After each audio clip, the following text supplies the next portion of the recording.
9 o'clock. But in terms of gore and stuff, because, Jessica, in athletics, I mean, well, one of your events, the javelin, that's an accident when you're throwing a spear in a populated area. Have you ever hit anybody? I've never hit anyone.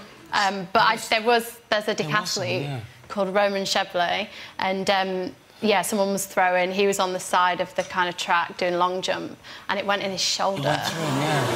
And literally, he is just so hardcore. This man, he just went and ripped it out, and he was fine. Amazing. Seriously, that's so true. It was Get so me true. Dr. Radcliffe.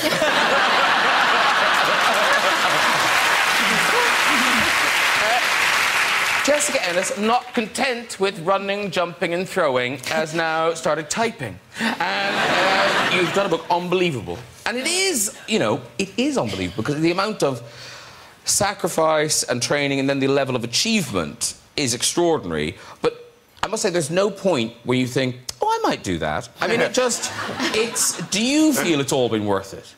Oh, of course, yeah. It's just, this whole year has been unbelievable. Yeah. You know, it's been incredible, the whole kind of journey, and it's not just been this year, it's been the past few years, and, you know, having an injury in 2008 and coming back from that to this position, I would never have imagined that I would get to this point. Because you talk about, you know, sacrifice and stuff, but unless you're reading this, you don't quite get the level of sacrifice. That you're completely focused. It's kind of, you know, if you need to eat, you need to eat. If you need to sleep, you need to sleep. You travel, you're training. And the other odd thing, I don't know if you knew, that the drug testers can just show up at your house whenever they want. Yeah, you have to. It's a good system we have in this country, so you have to provide an hour of every day that you're going to be in one place. So I have mine in the morning, so it's 6 or 7 in the morning, because I know pretty much I'll always be in bed.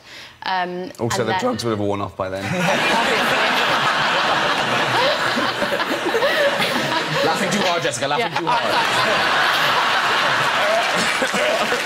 Oh, God. Anyway, and they can literally test you at any time as well, so they can turn it whenever they want, so... But I guess my favourite bit in the book is you talking about running the 800 metres and what you kind of got from that crowd of 80,000 people. It was honestly like nothing I've ever experienced before, just stepping into the stadium for the first time for the hurdles and then finally for the 800, and the crowd was so loud, and on that final kind of 200 metres, 2 of the girls kind of overtook me and they kind of gave me a bit of momentum to carry me with them, and then the crowd just went wild. It was just... I've never, ever heard anything. Because you didn't have to win. You could have lost by 15 seconds, couldn't you? Yeah, and still won. Yeah, I had a good gap, but I wanted to finish it off properly. And the Russian girl,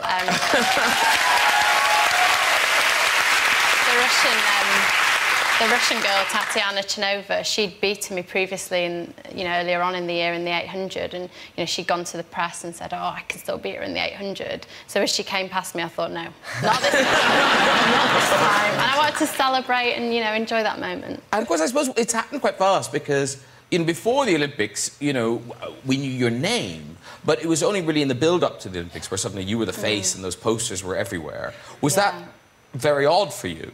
Yeah, very strange because, I was just doing what I do every year, competing and training, and then suddenly it's Olympic year and it's in London and everyone knows about it. And, yeah, I was part of a lot of ad campaigns going into that, which was great fun, but really, really surreal, driving to training and seeing posters around my city, coming to London and seeing, big billboards and stuff. It was madness, really. Was there a time when you were sort of cheating on your diet?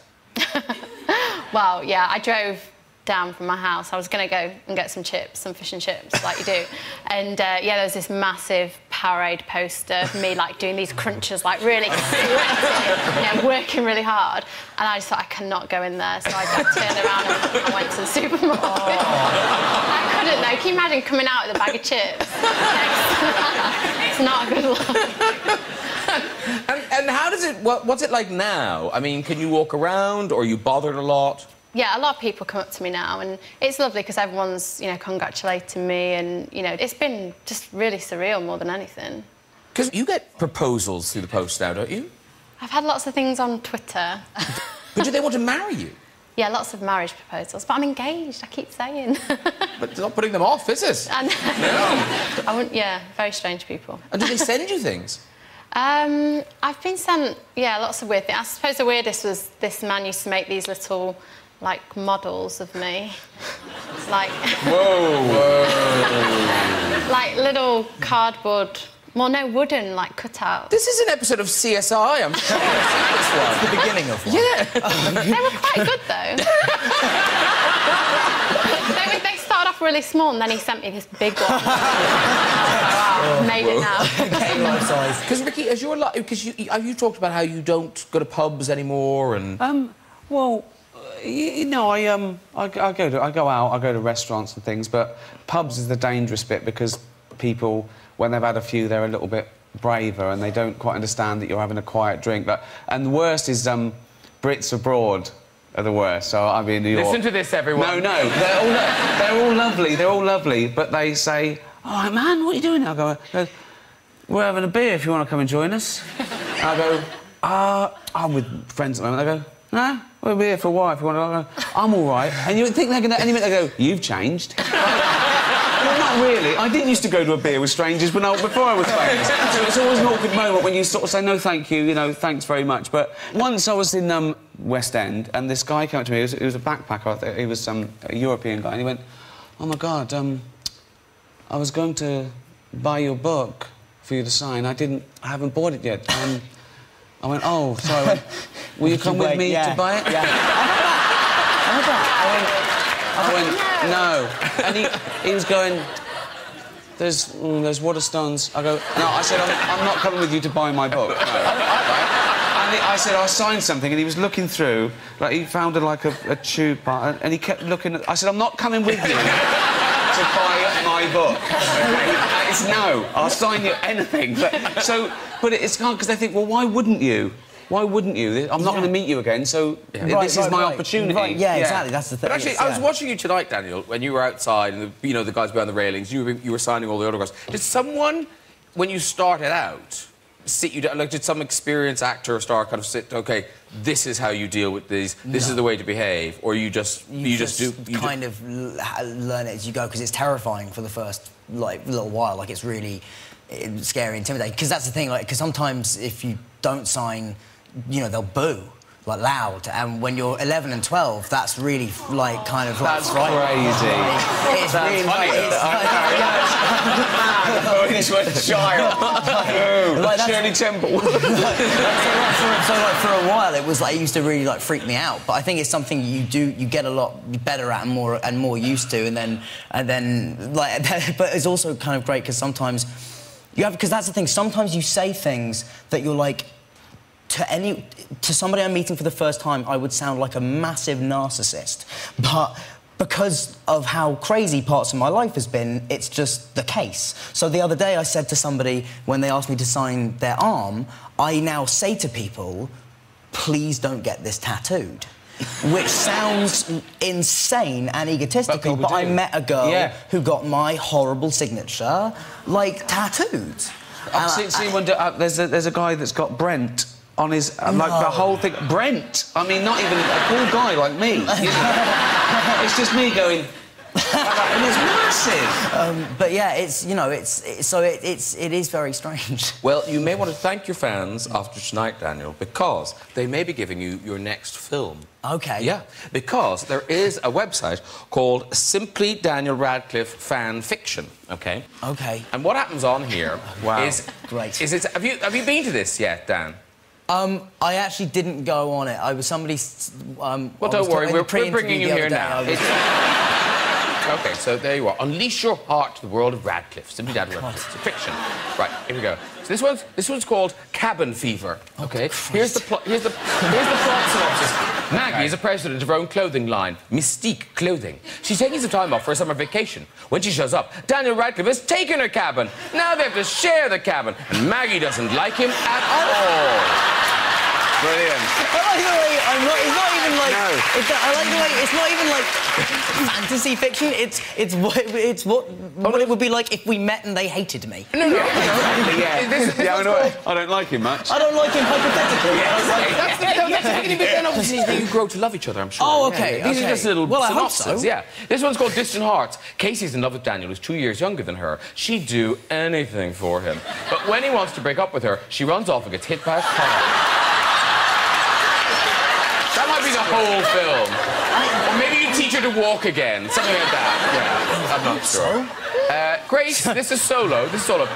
Grace travelled down the lonely winding road to an old crossed-off apartment building. She opened the door, covered with police tape, walks inside, and hears the gentle strumming of an acoustic guitar. God, I don't like myself in any of this. But not to worry, they love you in all of them. OK, very quickly.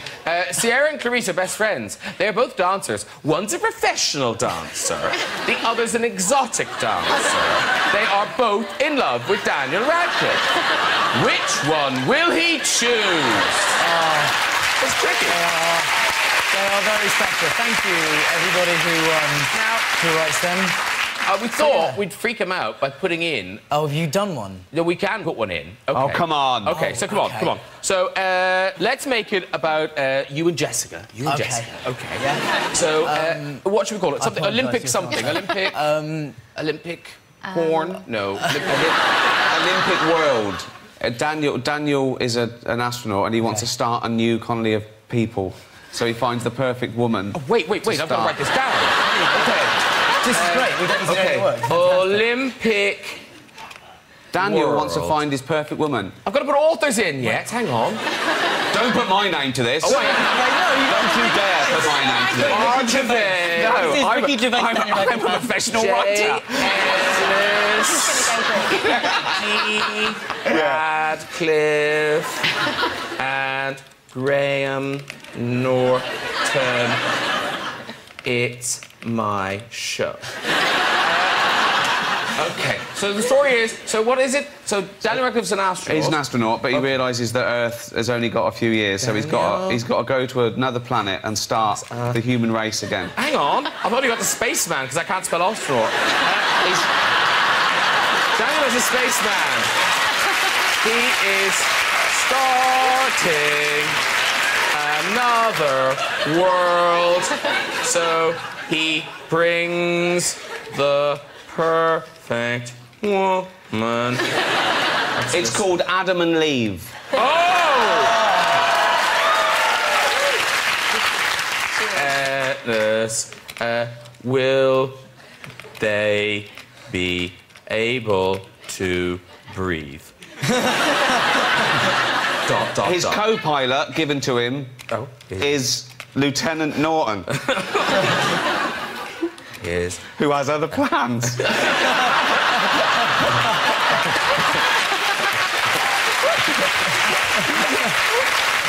I'm submitting it. Ad story. There we go. Lovely. That'll be on the site now. Just enjoy that. Written by all of us. There you go. Very good. OK. Very nice. Now it's good.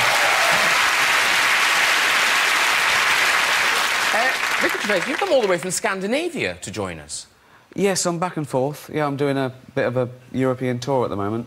What's that based on? Is it The Office, or is it extras, or is it all of those things? It's my stand-up, you know, but I haven't released it there, so it's like my greatest hits.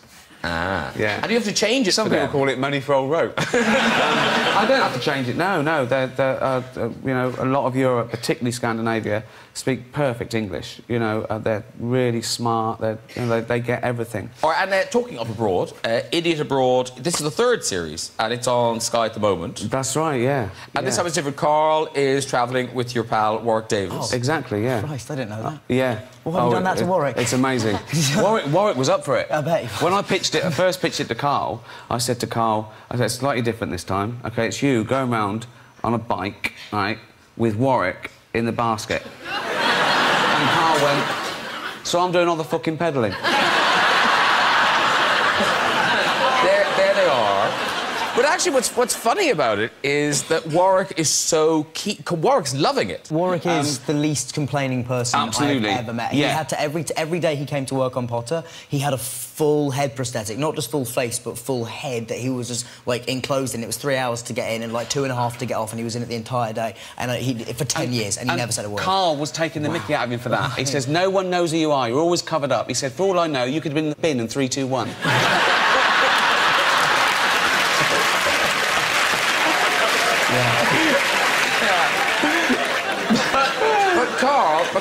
Daniel is also in your new baby, Derek. Yeah. And that starts at Channel 4 in the new year. You've done a that's series new year. now. I'm just finishing it